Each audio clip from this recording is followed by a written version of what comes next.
2절까지의 말씀, 저와 여러분 교독하시겠습니다. 요한복음 9장 1절에서 12절까지의 말씀입니다. 예수께서 길을 가실 때에 날 때부터 맹인된 사람을 보신지라. 제자들이 물어 이르되 라삐여, 이 사람이 맹인으로 난 것이 누구의 죄로 인함이니이까? 자기니이까 그의 부모니이까? 예수께서 대답하시되 이 사람이나 그 부모의 죄로 인한 것이 아니라 그에게서 하나님이 하시는 일을 나타내고자 하심이라. 때가 아직 낮음에 나를 보내신 이의 일을 우리가 하여야 하리라. 밤이 오리니 그때는 아무도 일할 수 없느니라. 내가 세상에 있는 동안에는 세상의 빛이로라. 이 말씀을 하시고 땅에 침을 뱉어 진흙을 이겨 그의 눈에 바르시고 이르시되 실로암 못에 가서 씻으라 하시니 이에 가서 씻고, 실로암은 번역하면 보냄을 받았다는 뜻이라. 이에 가서 씻고 밝은 눈으로 왔더라. 이웃 사람들과 전에 그가 거린인 것을 보았던 사람들이 이르되 이는 앉아서 구걸하던 자가 아니냐. 어떤 사람은 그 사람이라 하며 어떤 사람은 아니라 그와 비슷하다 하거늘 자기 말은 내가 그라 하니. 그들이 묻되 그러면 내 눈이 어떻게 떠졌느냐. 대답하되 예수라 하는 그 사람이 진흙을 이겨 내 눈에 바르고 나더러 실로암에 가서 씻으라 하기에 가서 씻었더니 보게 되었노라. 그들이 이르되 그가 어디에 있느냐 이르되 알지 못하노라 하니라. 아멘. 하나님의 말씀입니다. 오늘 말씀 전에 우리 루디아 여성교회에서 가장 막내 여성교회인데요, 어버이 주일을 맞이하여서 하나님께 영광 돌리고 또 어버이 되시는 분들에게 재롱잔치 겸 이렇게 특성을 한다고 합니다. 제가 계속 광고를 하면서 지금 분장하신 분들 보면서 제가 웃음이 계속 났는데, 여러분 함께 나오실 때에 큰 박수로 맞이하겠습니다.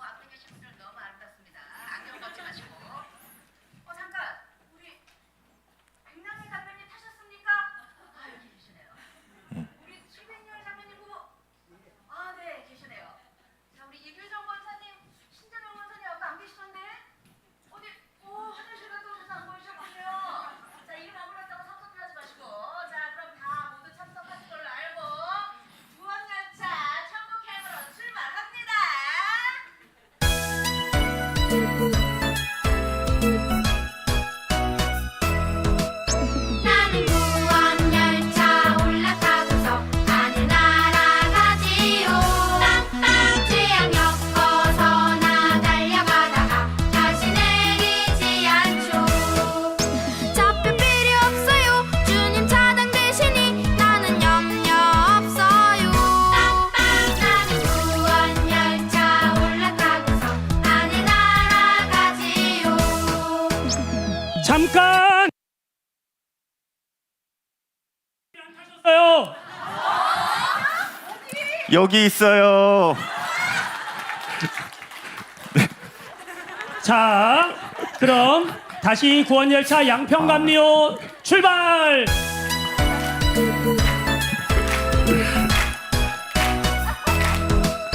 나는 구원열차 올라타고서 하늘 날아가지요.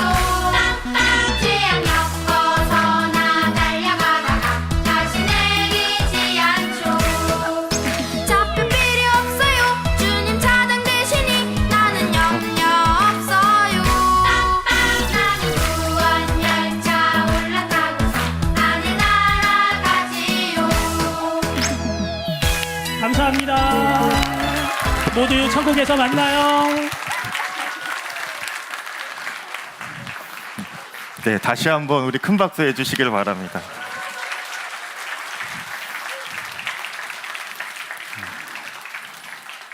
제가 오늘 바쁘네요, 여러분. 어제 연습을 한다고 했는데 이게 좀 제가 또 율동을 좀 몇 개 까먹고 해서 여러분 그래도 조금이나마 이것 또한 작은 기쁨이 되기를 소망합니다. 네, 감사합니다. 이제 말씀을 나누겠습니다. 지난주에 저희 요한복음 8장을 보았는데요. 간음하다가 잡힌 여인에 대한 이야기를 나누었습니다. 8장 11절까지는 그 간음한 여인을 예수님께서 용서하여 주시고 또 그에게 새로운 삶을 허락하여 주신 예수님의 은혜에 대하여서 나누었는데요. 그리고 12절에 보면 그 다음 이야기가 이렇게 나옵니다. 예수께서 또 말씀하여 이르시되 나는 세상의 빛이니 나를 따르는 자는 어둠에 다니지 아니하고 생명의 빛을 얻으리라. 이렇게 말씀하시면서요.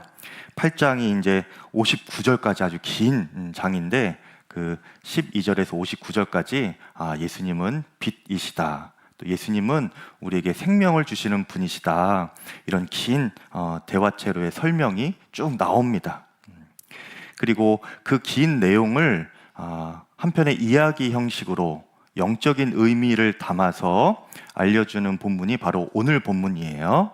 그래서 오늘 본문을 보면 8장 전체의 내용을 우리가 다 받아들일 수가 있게 되겠습니다. 오늘 말씀은 유명한 실로암 사건 이야기입니다. 한 맹인이 있었는데 그는 태어날 때부터 못 보던 자였다라고 했습니다. 그러니까 그는 지금까지 이런 사물을 한 번도 본 적이 없을 뿐더러 그리고 그에게는 이 빛에 대한 개념 자체가 없는 거예요. 빛을 본 적이 없지요. 우리가 예수님을 알지 못했을 때에 우리의 영적인 상황도 이처럼 영적인 맹인의 상태였습니다. 육신의 눈으로 세상을 보면서 그럭저럭 살았고 또 나름대로 나는 잘 살아왔다고 자부한다 하는 사람일지라도요. 그것이 진리의 빛 대신 예수님을 모르는 삶이었다면 그 삶은 영적 맹인으로 살아온 삶일 뿐입니다. 반면에 예수님을 안다라고 하는 것은요. 예수님께서 나의 구원자이십니다 라는 것을 믿는 거예요. 그리고 나는 그 예수님의 말씀을 받아들이고 또 나의 삶의 기준으로 삼고 순종하며 살겠습니다 라는 것입니다. 그것이 예수님을 안다라는 거예요. 그래서 영적으로 본다라고 하는 것은 예수님을 안다, 또 영적으로 본다라고 하는 것은 다른 신비한 능력을 말하는 것이 아니고요. 무엇을 하든지 우리가 예수님의 관점으로 세상을 바라보고 그렇게 주님의 말씀 안에서 순종할 때에 우리가 영적으로 본다라고 말할 수가 있는 것이죠. 우리가 영적인 맹인이 되지 않기를 바라고요. 영적으로 보는 자가 되기를 축복합니다. 영적인 맹인으로 살면 우리가 안 되는데요. 이것은 예수님을 알지 못하는 삶일 뿐만 아니라 동시에 마귀의 자녀처럼 살아가는 삶이기 때문에 우리가 영적인 맹인으로 살면 안 되는 것입니다. 요한복음 8장 44절에 보면 영적 맹인들의 심령의 상태를 이렇게 표현을 합니다. 너희는 너희 아비 마귀에게서 났으니 너희 아비의 욕심대로 너희도 행하고자 하느니라. 그래서 영적 맹인들은요, 마귀의 자식으로 살다가 그대로 어디로 가게 될까요? 지옥으로 가는 거예요. 그들의 아비인 마귀가 가는 길을 쭉 따라서 마귀가 가기로 그렇게 이미 예정되어 있는 지옥으로 함께 가게 되는 것이지요.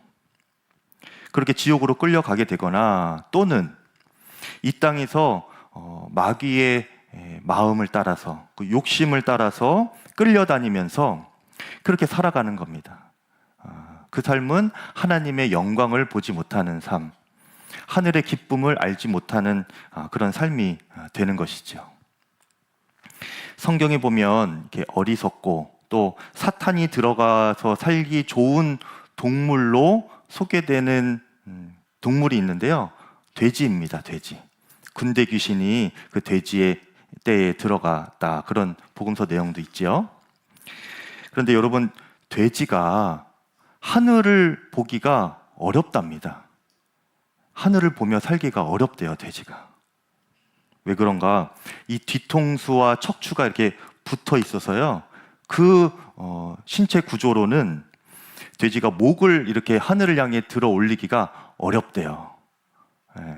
그래서 돼지가 이게 급한 경사에 이렇게 서 있는 거 아니면 여간에서는 하늘 보기가 어려운 거죠. 자기가 고개를 들어서 하늘 보기는 어렵고, 돼지는 그래서 주로 땅을 보면서 이렇게 살아간대요. 땅에 뭐 있나 없나 이렇게.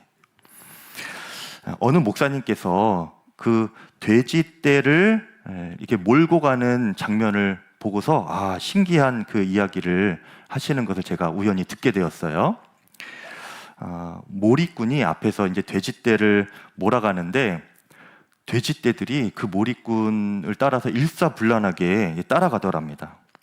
그것이 이제 신기한 거예요. 원래 돼지가 성격이 천방지축이고 자기 마음대로 하는 그런 성격인데 어떻게 그렇게 줄을 맞춘 듯이 잘 따라갈까 신기해하면서 계속 보는데, 더 신기한 것은 그 돼지떼가 그렇게 따라가는 종착점이 어디인가 하면 도살장인 겁니다.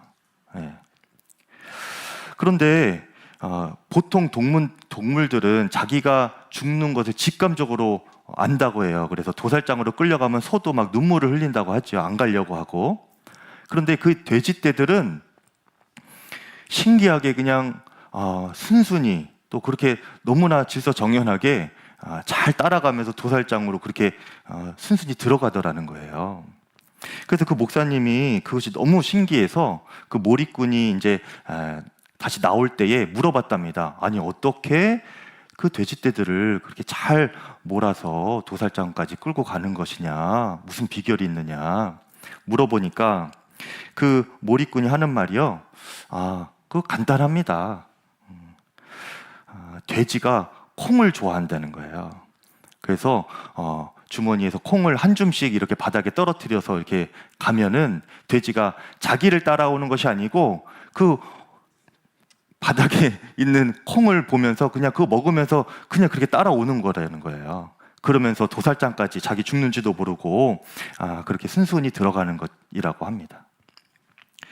여러분, 우리가 명적인 맹인으로 살고 또 마귀의 자식처럼 그렇게 살아가는 모습이 이런 모습과 비슷한 거예요. 눈앞에 땅의 것, 또 성공, 돈, 또 땅에 욕심나는 것들만 쫓다가 그렇게 그냥 땅의 것들만 보면서 딱 따라가다가 결국에는 내가 죽는 것도 모르고 죽는 곳으로 끌려가는 것도 모르고 그렇게 가는 삶이 영의 눈이 가려진 영적 맹인의 삶이라는 거예요. 여러분, 이런 영적 맹인의 삶을 살아가지 않기를 바랍니다. 영적 맹인의 특징이 있는데요. 육신의 맹인은 자신이 못 보는 것을 알잖아요. 그렇죠?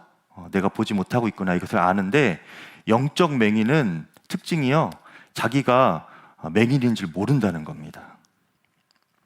그래서 심지어 신앙생활을 한다고 하는 이들 중에서도 그 예수님을 모르는 영적인 맹인들이 있어요.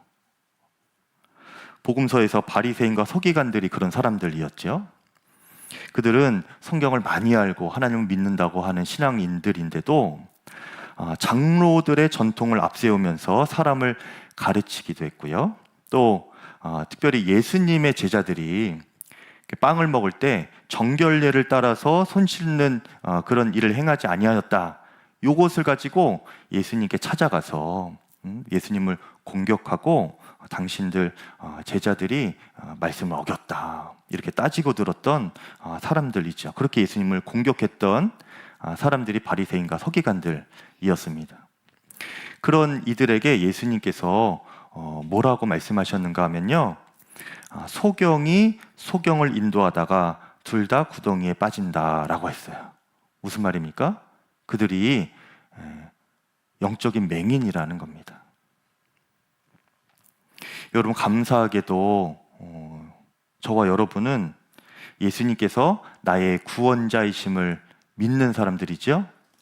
예수님을 공격하고 적대하는 믿지 않는 사람이 아니라 예수님을 믿고 나의 구원자이심을 고백하는 성도입니다. 그리고 그 예수님의 말씀에 순종하기를 기뻐하는 성도이지요.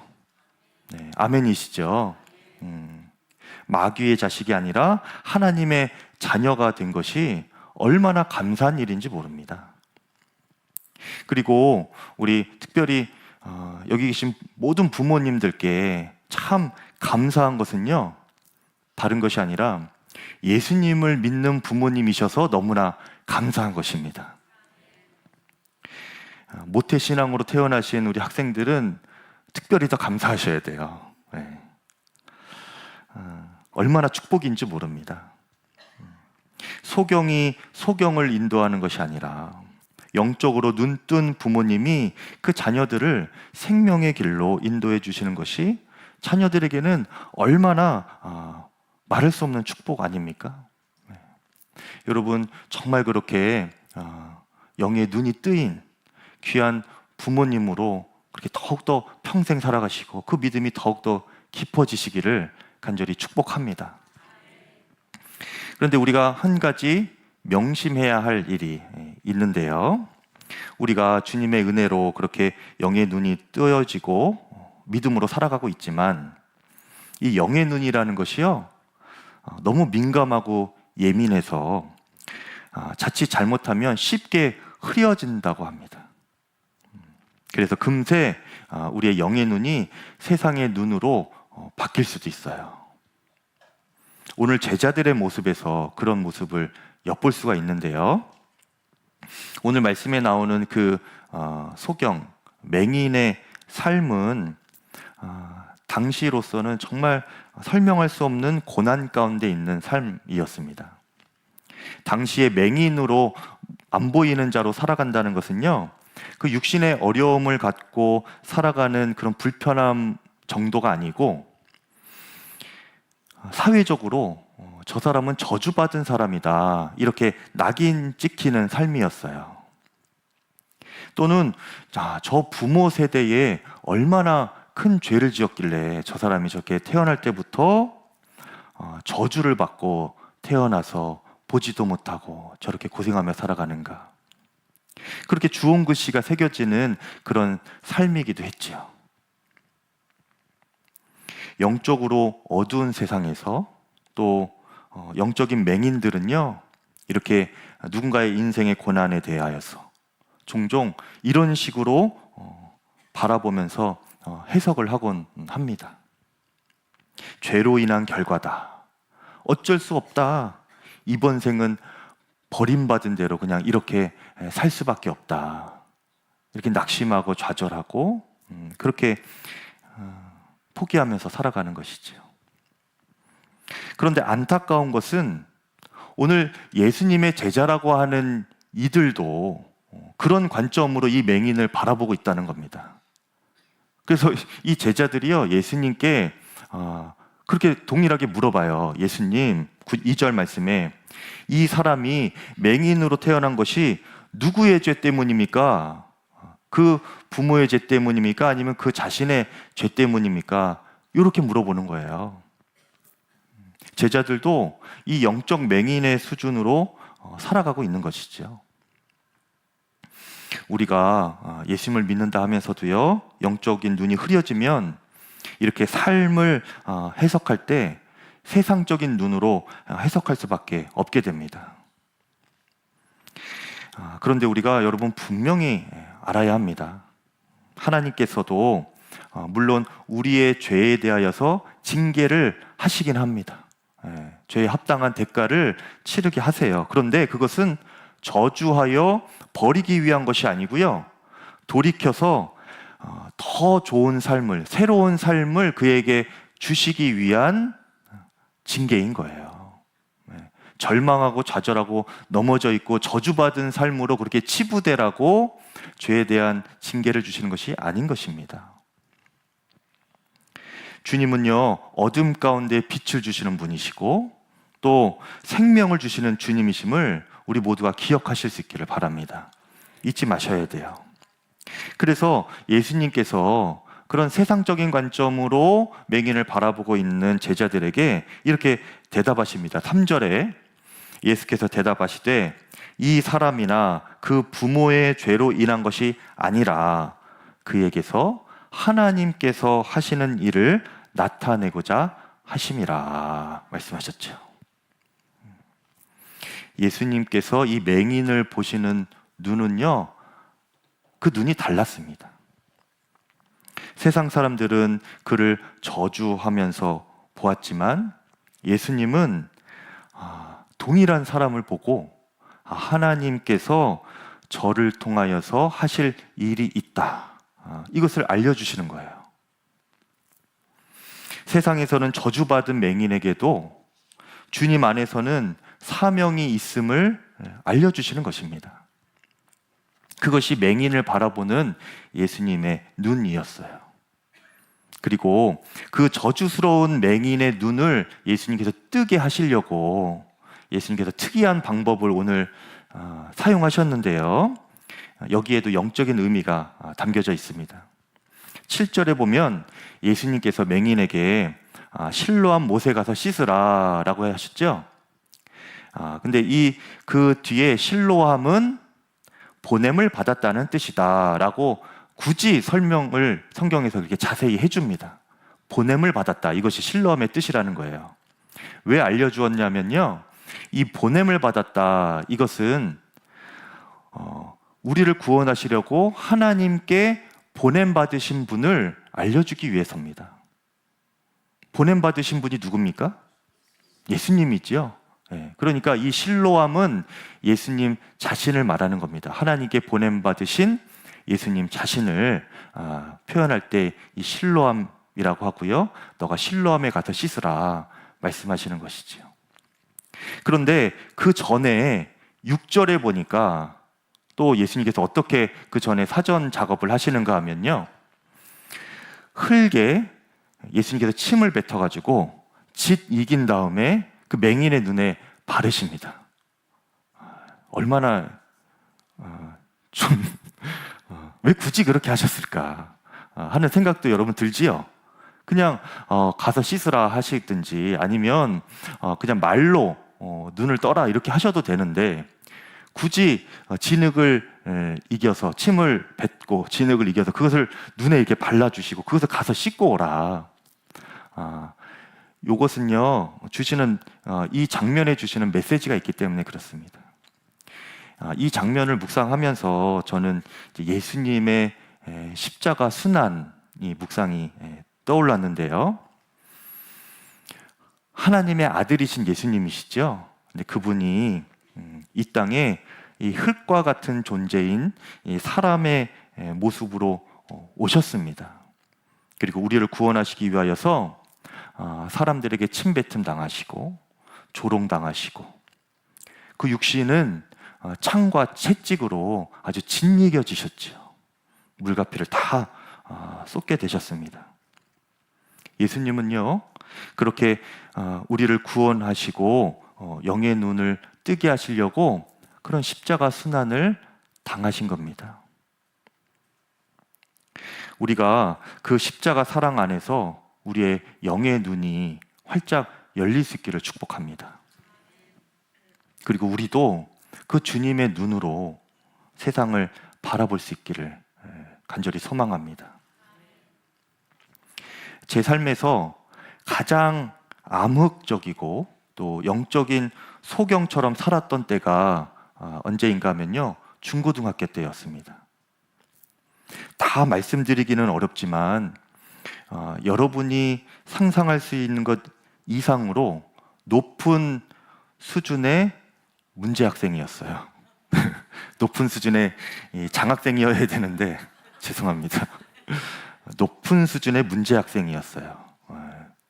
그 누구도 범접할 수 없는 그런 수준의 그런 사람이었죠. 제가 전도사 시절을 선한목자교회에서 했는데 그때 전도사 때 유기성 목사님에게 저의 그런 이야기들을 알려드렸어요.